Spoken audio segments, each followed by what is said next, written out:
So there are three common mistakes that I believe almost 95% of learners make while learning English, which prevents them from becoming fluent in English for a huge amount of time. These are some of the mistakes that led me to waste a whole year of learning English and becoming fluent in it. So to make sure that you don't make the same mistakes and have a hurdle-free journey towards becoming fluent in English, make sure you stick around this video until the very end, because I'm not only going to talk about the mistakes that you might probably be making at this moment, but also the way how you can avoid them. So without doing any further ado, let's talk about the first mistake. The first mistake that I was making, the first error that I was making constantly was not being consistent. I was always inconsistent when it came to learning English. While one day I would spend learning grammars, new advanced vocabulary, and a lot of phrasal verbs to uplift my current proficiency in English language, the other day I would spend my whole day chilling on my sofa, binging Netflix series. In other words, I was never consistent. I have been learning English in the past years on and off. this is this is probably the mistakes that a lot of beginners or even intermediate learners make and often tend to overlook, because they underestimate the importance of consistency.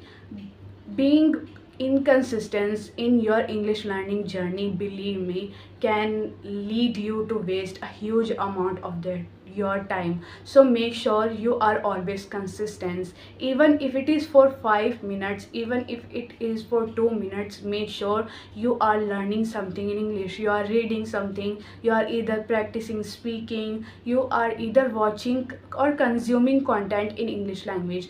So that was the mistake. Let's move on to the second one, which is relying way too much on grammar.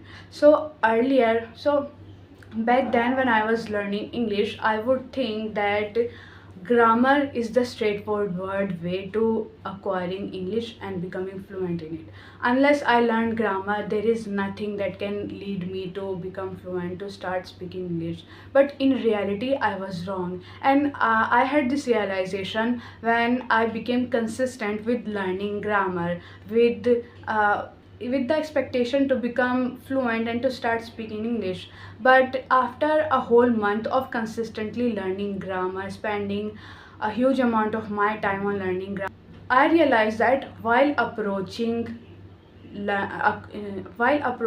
language acquisition from the perspective of learning grammar, I was treating it like a subject, right? Where you spend most of your time on passively reading, on passively consuming the content when you are studying something. But because English is a language, you are not supposed to study it, you are also supposed to take action, you are also supposed to practice. When we start approaching learning English from the perspective of grammar, we become a perfectionist. We start approaching and perceiving English as something that we cannot make mistake in, while uh, native speakers who own the language make loads of errors while speaking English. And as long as they are able to communicate effectively, as long as they are understood by the other person, it does not matter how many mistakes you make. So make sure that you don't rely too much on learning grammar. So let's move on to the third and final mistake that you should not be making while learning English, is avoiding practicing. So, what is the point of learning a language if you are not speaking it, if you are not writing it? You cannot become better at something unless you practice it enough times before you quit or give up. This is the approach that you should implement while learning English. If you are someone who believes that by watching tons of videos on how to learn English, how to become fluent in it, you will ultimately start speaking it, you are mistaken. You are keeping yourself under the dark, because that is not how language is learned. Language is learned by practicing speaking, by speaking with others, or either by writing. That is the objective of a language. You are learning a language because you want to either speak or you want to write. So in order to, okay, if you are dedicating 15 minutes on watching something, on learning grammar, make sure you are dedicating the same amount of time on practicing speaking, on practicing writing. And the more consistent you are implementing these three approach, the more likely you are to become fluent in English.